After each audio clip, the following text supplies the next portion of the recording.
What's going on, guys? I'm back with another Valentine's Day review, and today we're going to be talking about one of my favorite films of all time, let alone rom-coms, Hitch.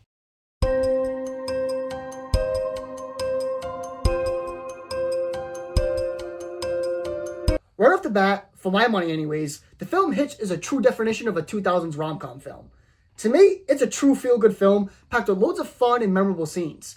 It's a fairly unique concept with some original ideas, although it's pretty formulaic in the way it was designed to move. Now, the film is certainly fictional, with how things move and how certain pieces of dialogue was written and plays out, but if you can take it for what it is, it can actually come off pretty believable on most occasions when they're not trying to be overly dramatic. Hitch is loads of fun, with countless jokes and hilarious moments, but under the surface comes some pretty decent messages as well, like practice what you preach, and although you can feel lost at times, there is going to be someone out there for you somewhere. Now, I'm a little embarrassed to say this, but believe it or not, I actually found some, emphasize some, of the advice to be pretty decent to the point where, when I was younger, I actually tried a couple of these methods out, and they kind of worked. The story is a great backbone, but the characters are certainly the selling point to me. Will Smith drives this film to great heights, having this smooth and charming personality, while also bouncing off Kevin James and Eva Mendes so well. With Will Smith being a smooth operator as it already is, maybe so much not nowadays, but you get the point. His style to the character just meshes extremely well, to the point bro almost had me falling for him at certain points. Although his actions are manufactured and premeditated, because of his delivery, everything comes off very natural and genuine, making everything he says and does believable. His character was also fleshed out pretty well on top of it, giving us a quick yet thorough backstory to have us understand why he is the way he is and how he got here. With Kevin James' character, for my money anyways, this is one of my favorite roles of his outside of the many Sandler films he's been in. He almost plays this puppy dog style of protagonist where it's almost impossible not to root for him at least a little bit, on top of how funny some of his moments are. They actually even say in the movie that he's cute as a sheepdog kind of way. Some call his character a subplot, but for me, this had an equal play in the overall plot, not just because of how entertaining it was, but also how it fleshed out the ideas they were trying to demonstrate with Will Smith's side plot. With Eva Mendes, she puts out a fine performance. Nothing really sticks out to say it's an Oscar-worthy performance by any means, but she suits the guarded role really well, while also having great chemistry with Smith, making their relationship that much more believable. As for the script, it certainly had its lows, but also had its high moments as well.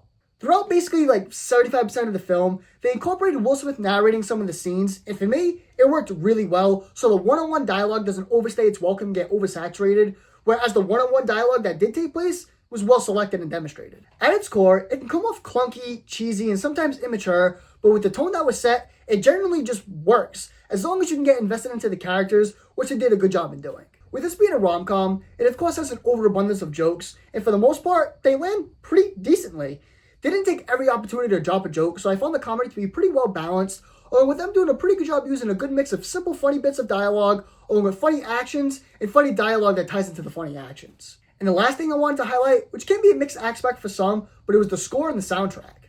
I honestly thought this was one of the better aspects of the film, where it was very upbeat, having this digital sounding tone, almost Austin Powers-like, along with some fun songs included along the way to help elevate the tone they were going for. Now, although I have tons of fun watching this film every time I do, it definitely doesn't come without a couple of flaws. For starters, the direction and camera can be really flat and bland at times. There wasn't a whole lot of personality in the way the conversations were shot, where it was mainly just reverse shots the entire time, or they'll do a wide take of both people speaking, and the person that wasn't talking was just caught looking very silly and reacting in unnatural ways. My next issue, as I already mentioned, the film is pretty formulaic in its approach, where you can almost know right off the bat where things were going to go once all the characters were established.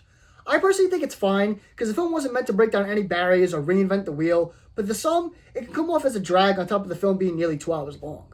My next issue was the logic of the film. I'm usually pretty good with realizing when fantasy is being handed up in a literal sense for a film, but the whole concept of a clumsy average Joe being with a superstar celebrity just is a bit too far-fetched for me.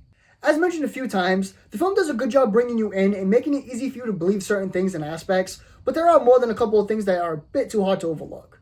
To back onto that point, it's not that Kevin James is overacting, but his character is surely overwritten for how clumsy, messy, and uncoordinated he is. My next issue is how things don't really age the best.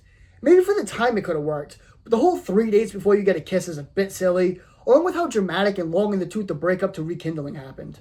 And my last issue, inevitably, is with some of the comedy.